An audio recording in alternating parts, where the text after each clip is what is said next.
Komunisme adalah ideologi yang berkenaan dengan filosofi, politik, sosial, dan ekonomi. Tujuan utama ideologi itu adalah untuk menciptakan masyarakat yang komunis. Sebenarnya, negara yang menganut ideologi komunis sangat membatasi warganya dalam hal kepemilikan alat produksi. Alat produksi ini adalah lahan pertanian, lahan perkebunan, hingga pengelolaan sumber daya alam. Seluruh kekayaan lahan produksi dan sektor strategis dijalankan dengan sistem kepemilikan komunal atau kepemilikan bersama. Selain itu, di negara komunis, harga barang, upah buruh, dan jumlah produksi diatur sepenuhnya oleh pemerintah. Namun demikian, saat ini dari sisi ekonomi bisa dikatakan tidak ada negara yang benar-benar secara ketat menerapkan ekonomi komunis. Komunis kini lebih identik dengan ideologi saja. Jika kita tarik kembali ke masa lalu, sejarah ideologi komunis modern dipopulerkan oleh Karl Marx dengan bukunya yang sangat terkenal yaitu Manifesto Komunis. Namun, ideologi komunis ini sangatlah berbahaya. Karena ideologi itu mengajarkan pemaksaan dalam mengambil alih kekuasaan. Orang-orang yang menganut ideologi komunis akan melakukan berbagai cara agar tujuannya tercapai, seperti kudeta dan lain sebagainya. Maka tak heran di mana-mana revolusi komunis itu pasti harus ada pertumpahan darah, termasuk di Indonesia. Ideologi komunis ini sangat kejam dan ganas.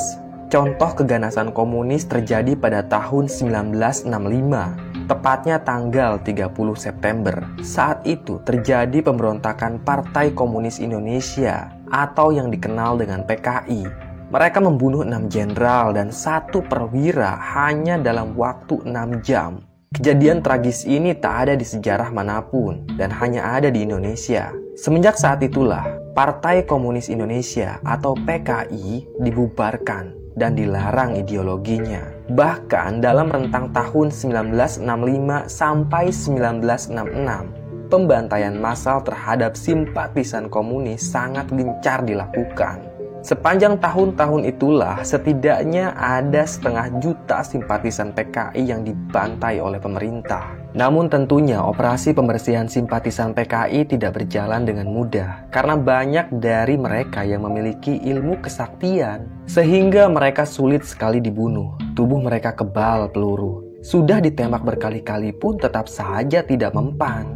Untung saat itu ada prajurit Indonesia yang tahu kelemahan pemilik ilmu kebal, sehingga simpatisan komunis itu berhasil dibunuh. Sekarang yang menjadi pertanyaan adalah, bagaimana para simpatisan PKI mendapatkan ilmu kebal? Dan setelah Mbah telusuri dari berbagai catatan sejarah, ternyata dulu di Blora pernah ada dukun sakti bernama Suro Ninggil. Dia adalah simpatisan PKI yang punya padepokan di desa Ninggil. Padepokan itu biasa digunakan untuk berbagai macam kegiatan mistis, seperti menuntut ilmu kebal, pengobatan secara gaib, dan sejenisnya. Nah, Suro Ninggil ternyata menularkan ilmu kebal kepada simpatisan PKI. Maka wajar padepokannya itu sempat dijadikan pelarian bagi para simpatisan PKI. Baik, dari catatan sejarah itulah kali ini Mbah mau ceritakan riwayat tentang Suro Ninggil. Dia adalah simpatisan PKI yang punya kanuragan tingkat tinggi. Tanpa banyak basa-basi lagi, langsung aja kita simak ceritanya. Kala itu, Suro Ninggil sedang duduk sila di atas batu besar. Kedua matanya terpejam, tangannya diletakkan di atas lutut. Dia mengenakan pakaian serba hitam dan belangkon bercorak batik.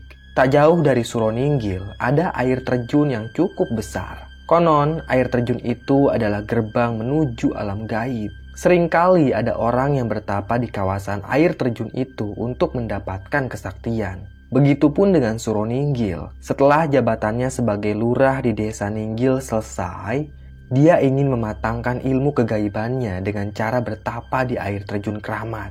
Entah sudah berapa hari Suro Ninggil bertapa di sana. Berbagai gangguan gaib sudah dialaminya dari mulai gangguan kuntilanak, tuyul, dan genderuwo. Semua sudah dialami Suro Ninggil. Untung saja nanti malam bulan purnama akan muncul dengan sempurna. Itu artinya pintu gaib di air terjun akan terbuka dengan lebar. Suroninggil tak sabar ingin bertemu dengan Ki Ramobelang. Dia adalah makhluk gaib yang bisa memberikan kesaktian pada Suroninggil. Singkat cerita, tepat jam 12 malam, Suroninggil masih duduk sila di atas batu besar. Suara debur air terjun dan bunyi jangkrik membuat suasana semakin tenang. Hanya cahaya bulan purnama yang menyinari Suroninggil. Dari semenjak bertapa, Suroninggil tak pernah menggunakan obor sama sekali. Dia gelap-gelapan saja, dan tak lama berselang, hidung Suroninggil mengendus-endus. Dia mencium aroma wangi yang sangat menggoda. Kemudian, muncul cahaya keemasan yang menyinari wajah Suroninggil. Ia pun membuka matanya. Tapi Suroninggil tak dapat melihat apapun karena sangat silau. Cahaya itu perlahan redup. Lalu muncullah sosok kakek-kakek bertubuh kurus. Kakek itu tak lain adalah Ki Ramobelang. Dia makhluk gaib yang amat sakti. Ki Ramobelang berjalan perlahan menghampiri Suroninggil. Kedua kakinya tidak napak ke tanah. Suroninggil melotot. Dia tak bisa mengendalikan tubuhnya. Mulut Suroninggil terbuka dengan sendirinya. Dan saat itu juga, Ki Ramobelang membuka mulutnya. Dari dalam mulutnya itulah muncul gumpalan darah. Cahaya itu perlahan redup. Pertapaan Suroninggil sudah selesai. Dia pun pulang ke desa Ninggil. Di desanya itulah Suroninggil mendirikan padepokan yang digunakan untuk mengobati berbagai macam penyakit. Juga untuk kegiatan perdukunan lainnya. Banyak orang yang datang ke padepokan Suroninggil untuk meminta ilmu kebal. Saat itu mayoritas orang yang datang ke padepokan adalah simpatisan PKI. Lagi pula Suroninggil juga merupakan simpatisan. Bisa dibilang dia adalah guru spiritual para anggota PKI. Banyak orang-orang PKI yang punya ilmu kekebalan tubuh yang didapatkan dari Suroninggil. Dan di antara para pengikut Suroninggil, ada seorang PKI yang bernama Dirga. Dia adalah simpatisan fanatik yang juga mengagungkan Suroninggil. Umur Dirga terbilang masih muda, baru 24 tahun. Kedua orangnya bekerja sebagai buruh tani. Saat itu keluarga Dirga sangat miskin dan melarat. Walaupun Dirga sudah bekerja serabutan, tapi upah yang diterimanya tidaklah cukup. PKI kala itu memang cerdik. Mereka datang ke tengah-tengah masyarakat miskin dan berorasi tentang kesetaraan sosial. Atas aksinya itulah Partai Komunis Indonesia mendapatkan banyak sekali dukungan dari para petani dan buruh. Apalagi sesekali ada rombongan anggota Partai PKI yang masuk ke perkampungan untuk membagikan sembako. Hal itu mereka lakukan demi mendapatkan simpati dari masyarakat. Memang kemiskinan dan kemelaratan selalu menjadi celah bagi komunis untuk mendapatkan dukungan dari masyarakat. Dirga sebenarnya tinggal di desa yang dekat dengan kaki Gunung Kidul. Lokasi rumah Dirga sangat jauh dari padepokan Suroninggil. Tapi tiap kali dia ingin berkunjung ke sana, Dirga selalu diberi ongkos oleh kawan-kawan sesama simpatisan. Semenjak saat itulah Dirga punya ilmu kebal. Ilmu itu diturunkan dari Suroninggil. Tubuhnya tak mempan senjata tajam dan peluru. Perjalanan Dirga sebagai simpatisan PKI sangat cemerlang. Dia punya jiwa kepemimpinan yang sangat baik. Lambat laun Dirga pun dianggap sebagai pemimpin simpatisan di desanya. Hingga pada suatu hari, meletuslah tragedi pembunuhan jenderal.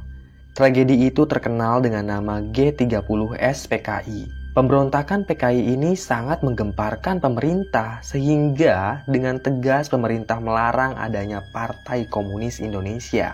Orang-orang komunis yang ada di parlemen pun dilucuti jabatannya. Anggotanya ditangkap, bahkan sebagian dari mereka ada yang langsung dibunuh. Tak cukup sampai di situ, pemerintah juga melakukan pembersihan terhadap simpatisan PKI yang tersebar di seluruh Indonesia. Tak terkecuali di desanya Dirga. Orang-orang yang diduga simpatisan PKI ditangkap dan dikumpulkan. Kemudian dengan sadis mereka semua ditembak mati. Namun lain halnya dengan Dirga. Lelaki itu berhasil kabur ke kawasan Gunung Kidul bersama 20 orang simpatisan lainnya. Dirga dan kawan-kawannya membuat persembunyian di tengah hutan. Sementara itu komplotan tentara Indonesia masuk ke kawasan Gunung Kidul. Mereka sudah curiga pasti ada PKI yang bersembunyi di sana. Ada sekitar 30 tentara yang masuk ke dalam kawasan Gunung Kidul. Mereka dibagi menjadi 3 peleton. Semua tentara itu dibekali senjata laras panjang. Tiap peleton menyebar ke berbagai arah. Dan dengan waspada, mereka mencari simpatisan PKI yang bersembunyi di kawasan gunung. Ternyata kawanan Dirga tidak tinggal diam. Mereka sudah menduga pasti bakal ada tentara yang memburu mereka ke Gunung Kidul. Dirga beserta kawanannya pun membuat senjata dan jebakan tradisional. Untuk senjata, mereka membuat panah dari bambu, sementara busurnya dari serat batang pohon yang diuntai sampai jadi tali. Saat hari mulai gelap, satu peleton tentara memasuki daerah teritorial komplotan Dirga. Ketika para tentara itu sedang berjalan menelusuri hutan, tiba-tiba saja satu orang dari mereka ambruk. Ia melenguh menahan sakit sambil memegangi lehernya. Ada anak panah yang menancap tepat di lehernya itu. Ia pun mati begitu saja. Seketika, para tentara lainnya kaget. Mereka langsung menodongkan senjata laras panjang ke segala arah. Tapi mereka tak melihat siapapun di sana. Komplotan komunis yang dipimpin oleh Dirga itu memang sangat pandai bersembunyi. Dan tak lama kemudian, pimpinan peleton menyuruh anak buahnya untuk menembak ke semak-semak. Siapa tahu ada PKI yang terkena tembakan. Mereka pun menembakkan senjata itu ke segala arah. Dan tak lama kemudian, terdengar suara gemerisik semak-semak seperti ada orang yang sedang melarikan diri. "Kejar!" teriak pimpinan peleton. Para tentara itu pun masuk ke dalam semak-semak untuk mengejar PKI. Dan dari kejauhan terlihat lelaki kurus yang memakai baju warna merah sedang berlari dengan cepat. Lelaki itu pun dihujani peluru. Anehnya, walaupun peluru itu berhasil mengenai tubuh si lelaki, tapi dia tidak tumbang. Peluru tersebut tidak mempan menembus tubuhnya. Kemudian saat para tentara itu mengejar PKI, salah satu dari mereka menerjang sebuah tali. Ternyata itu adalah tali perangkap. "Awas!" teriak pimpinan peleton. Dari arah barat tampak sebuah rakitan bambu runcing yang berayun ke arah komplotan tentara. Untung saja mereka semua berhasil menghindar. Para tentara itu melemparkan tubuh mereka ke semak-semak untuk menghindari ranjau yang dibuat oleh PKI. Sayangnya, penyergapan komplotan PKI itu gagal.